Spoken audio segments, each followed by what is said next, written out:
Debt Management Office advised states to deepen fiscal management operations. Commercial banks' loan exposure to government hits 1.8 trillion naira. Ongoing rebalancing efforts critical to adjusting downwards overall crude oil production, says OPEC. Plus, Asia-Pacific stocks mix as investors digest economic data from Australia, Japan. This is Business Express on the network service of the NTA, and we are reaching you live from Abuja, Nigeria's capital. I am Benny Adams, your guide.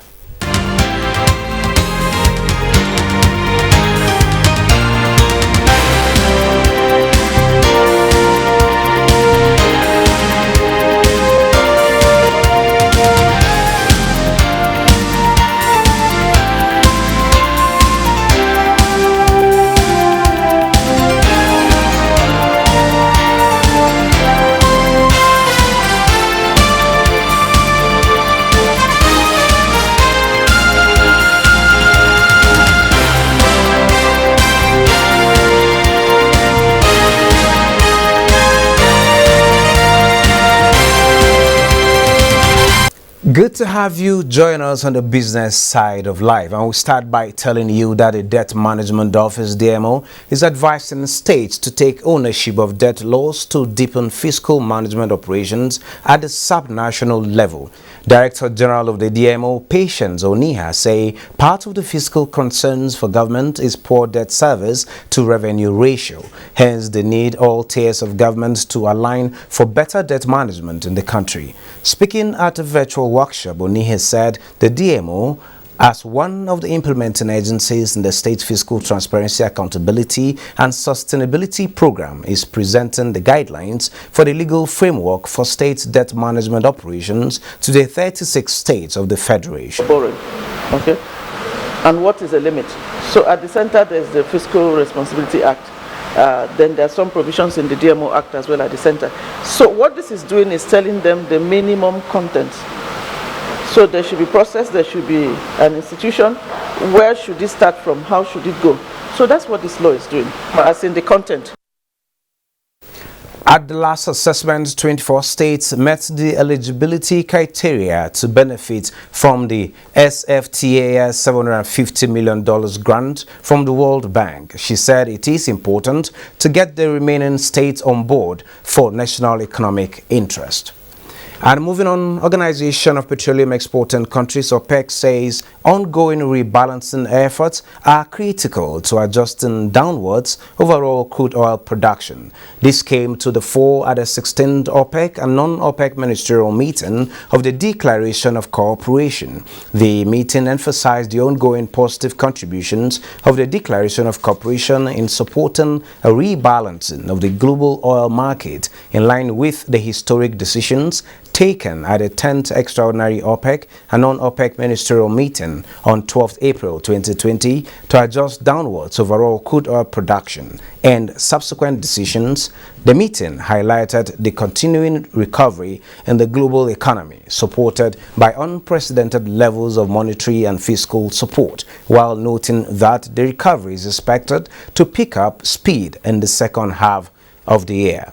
Similarly, the OPEC Secretary General Mohamed Sanusi Barkindo, speaking at the 29th meeting of the Joint Ministerial Monitoring Committee in Vienna, says in spite of increased COVID-19 case numbers in India, Brazil, Tokyo, and some key European cities amid rising tensions, higher debt levels, and growing inflationary pressures, the global economy is shifting into higher gear, with oil demand now expected to grow by 6 million barrels per day this year, which is slightly higher than the last forecast. GDP growth is now projected at 5.4% as against the decline of 3.5% in 2020.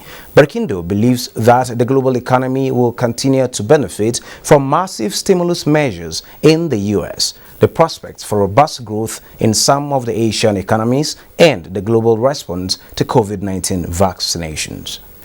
Office of the Accountant General of the Federation has pledged to support the Nigerian Extractive Industries Transparency Initiative (NTA) in tracking oil and gas revenue that accrue to government to ensure appropriate remittances. The Accountant General of the Federation, Ahmed Idris, made the pledge when he visited NTA. we will put hands together to make sure that whatever is due to government by way of revenue, royalties, fines, and so on, do come to government.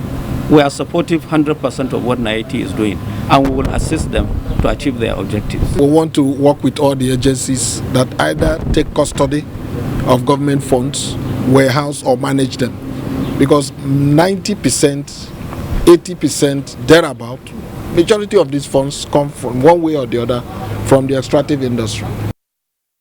The Accountant General also promised to resuscitate the inactive interministerial tax team with a view to resolve issues that may arise between agencies in the oil and gas sector.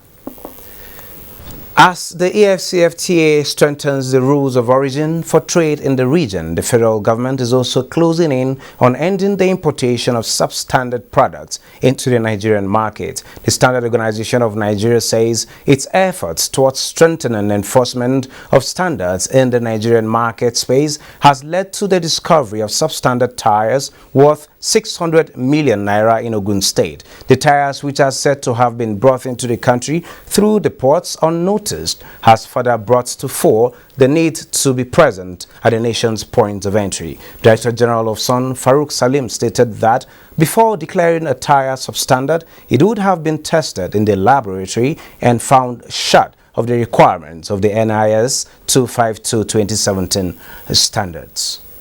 The focus of discussion on the program is on promoting non-oil exports and trade to drive the Nigerian economy. And joining me is the Executive Director of the Nigerian Promotion Council, Olusegun Awolowo. You're welcome to Business Express. Thank you, Benny. It's the Nigerian Export Promotion Council. Nigerian Export Promotion Council, yeah. NEPC. You know, there's this NEPC, NIPC. There's this confusion. Well, sir, you've been you probably know NNPC better. No. but now we are moving to non-oil exports. Yeah. Let me start by, there's this, where are we on this zero plan? Zero oil plan. Zero oil plan. Well, we were pulling traction. The idea behind the zero oil plan is just simply that Nigeria must survive in a world economy in which she no longer sells oil. It sounds audacious, ambitious, but really the trends have shown to us that this is where we ought to be. We need to focus more on export-led driven economy. Sorry to cut you. How do we get there? We've been talking about diversification. We're talking about these non-oil exports for quite a long time. And the agri-commodities that we used to export back in the years, talking about cocoa, rubber, and all of those, we are not here. If today we are saying we are going there, how do we get there, and how fast can we get there? Well, that's the whole idea behind the zero oil plan. It was conceived a couple of years ago when we looked at the trend and we saw that oil really could no longer sustain our economy. The latest trends have shown the world moving away from oil, and the oil you're producing, the price is crashing. If you remember, oil prices tanked to as low as $20 a while back. Your cost of production is $32. So and we used to sell as much as 110 back in the days. Those were the good old days. But those days, frankly speaking, I don't see them coming back again. Now, what we did was we said, okay, look, in order for Nigeria to look at this, we must increase production and productivity. We identified 22 sectors for Nigeria. We had some category A, some category B products that we said, look, let us concentrate on this, scale up production and productivity, and then target how to earn foreign exchange from these commodities. Because look, the problem with the Nigerian economy really is that 90% of our foreign exchange earnings is from oil, and it's no longer sustainable. It's no longer sustainable. So we must have other things we're selling we can add more. You mentioned agricultural products back in the good old days. Yeah, I just said back in the days. That I don't think they were necessarily good old days. But what you had then was production at a level that could sustain exports for us. But we sort of lost that because we concentrated only on oil. The Nigerian Export Promotion Council was created in 1976, same as an NMPC. But of course, the law of oil just blocked our stratosphere, and that's all we concentrated on. But when we look at these 22 products all across, they cover the whole of Nigeria. You look at petrochemicals and methanol, which is a very sad story for Nigeria. Petrochemicals and methanol trades over $150 billion annually globally, but Nigeria is not there. Only recently we had in Brass in Bayelsa State, there is a factory that is coming on board to produce 10,000 I think 10,000 units of methanol. Yes, that's LMA petrochemical plant. We those are just like the one of that we have. They're one of our biggest export companies, but let me tell you the story of petrochemicals. You look at it, $150 billion globally annually. Nigeria is not there. The sad irony is that we're a petrol economy. But we export crude oil, and that's all. Our refineries are not working. Now, one of the, I keep saying it, one of the very sharp, fast businessmen that bought into our zero oil plant was Alhaji Aliko Dangote. And he looked at it and he said, look, I've tried to acquire a refinery before. He'd never done oil and gas. He said, I tried to acquire it because he's always looking into industry, manufacturing, production. Said, okay, let me go into this. And we convinced him that, look, Laji, this is needed for Nigeria. We need a petrochemical plant on that level. And when it comes, we start exporting. We also subsume our imports because we're now producing petrochemicals locally. Then we're importing less. We save foreign exchange. Then we start exporting. Okay, there has been interventions by governments to ensure that we don't concentrate so much on oil but to go on non-oil exports, and recently the government through your agency launched the what's it called now, the exports, the 50 billion export expansion facility. Yeah. What is that about, and how far can that go in ensuring promotion for non-oil sectors? It will go a long way. Let me break it down for you. It's under the economic sustainability plan, the 2.3 trillion that government is throwing in about to stimulate the economy, because what the economy needs now, it's a lot of stimulus. I even believe they need to do more. Government has to do more in terms of stimulating the economy. We're lucky so far. We on health that COVID has not fully rampaged us as in other countries, and we were able to cope with it. We're going out, the lockdown is not too much as in other countries, but the financial impact on COVID and the social economic impact on COVID is really huge and big on the country. So you need to stimulate the whole economy. Now, part of it is we had submitted into that plan what we call a 50 billion export expansion program, that to stimulate exporters, export businesses all across board. Part of it is a 5 billion program for called the Export Development Fund. Okay. Now, we're basically an incentive agency, and the one we've concentrated on so far has been the Export Expansion Grant, which many of our exporters benefit from. But those are the big companies, and then it's a post-shipment incentive that you get. Okay, there should be the pre. Yeah. Now, the EDF is the pre-shipment, and the EDF helps. It covers small companies, MSMEs, SMEs, you know, to grow and take them to export. And Okay, it's no, let me finish. Okay. It's really appropriate at this time as we're going into the African continental free trade area. We need to develop this army of exporters that we're going to unleash onto Africa.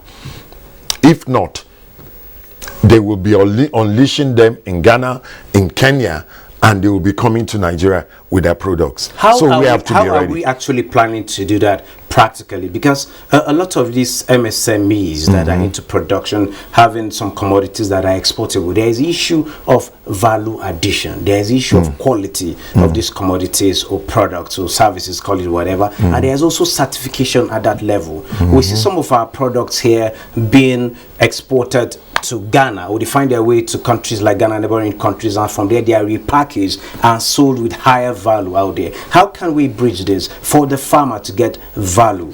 Yeah, it's simple, and is the task that government is concentrating on and focusing on right now. The idea behind the Zero Oil Plan is, look, raise production, increase productivity all across the sectors we're looking at. And that's why government is throwing money in you have the Anchor Borrowers Program that's been driven by the Central Bank of Nigeria and you can see the impact it has on rice production. Now is to get that rice now ready after we are able to reduce importation of rice. There's this initiative, one product, one state, one commodity, one state. Are we still on that? And how can that help? We're on that. The one state, one product actually is part of the Zero Oil Plan. It's one of the initiatives under the Nigerian Industrial Revolution Plan, which is being anchored by a ministry. Now, the idea is that every state in Nigeria should give us at least, we are not limiting them, at least one product that we can get ready for export, and that's we're on it now. We were working with under a committee called the National Committee for Export Promotion. It's a NEC committee, that's the National Economic Council. It's chaired by the Vice President. It has the 36 governors and FCT ministers and members. So we're working on that. States are scaling up, bringing different products they can do. So the help that we do, I'll give you an example on that. For instance, in Jigawa State, what we did is that we are producing sesame. We had some issues on quality with our sesame. Okay. So what did we do? We had a willing governor who was able to help. We had a willing company, a workout that exports the and the governor scale. We got land in Gumel, and we got the land certified. He was able to move the people out, settle them. Let me finish. He was able to move them out, settle them, and now we certified that land. For the first time, we have organic sesame coming out of that state on Gumel area, and that is the way we want to go with every state of in Nigeria. Cocoa, cashew, shea butter, everything. Sesame. You talked about value addition, which is key. We're also working on processing many of these products because we really don't. The most money is on processing, not on just exporting raw materials. Mr. Olusegun Awolowo, this topic is inexhaustive for now. We need to talk more about it, talk about the beneficiaries, how they can access that. We heard there was a portal that was opened recently and is almost closed. Or whatever it is. I think we have to postpone this discussion for a nearby date. Thank you so very much for sharing. It's over? It's over. Oh my God. Thank you so very much for sharing your thoughts and the insight. We'll talk more. Okay. Well, looking forward to that. Asia-Pacific stocks makes us investors digest economic data from Australia, Japan. Positiable brings us up to speed. Welcome to the Global Market Review. I am Bossede Able. European stocks were slightly lower on Wednesday as global markets await comments from the U.S. Federal Reserve. The pan-European stock 600 dropped 0.25% in early trade, with travel and leisure stocks shedding 1.1%, while insurance stocks gained. Meanwhile, DAX topped 0.34%, FTSE 0.21%, while CAC 40 also appreciated by 0.39%. Shares in Asia on their own parts were mixed after a slew of economic data. In Japan, the Nikkei rose 0.21%, Shanghai Composite was 0.42% higher, and the Hang Seng Index appreciated by 0.45%. In the United States, stocks were mixed this Wednesday as investors digested major technology earnings and geared up for the latest Federal Reserve policy announcement. The S&P 500 futures dropped 0.2%. Nasdaq Composite was 0.34% lower, while the Dow Jones Industrial Average was marginally positive by 0.01%. Back home in Africa, stocks were in mixed territory as investors still await COVID-19 in India to abate.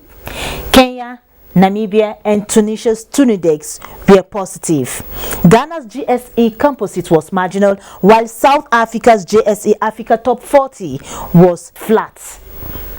That was the Global Market Review. I am Bossede Able. Thank you, Bossede. Time to check how the Naira is exchanging for other currencies.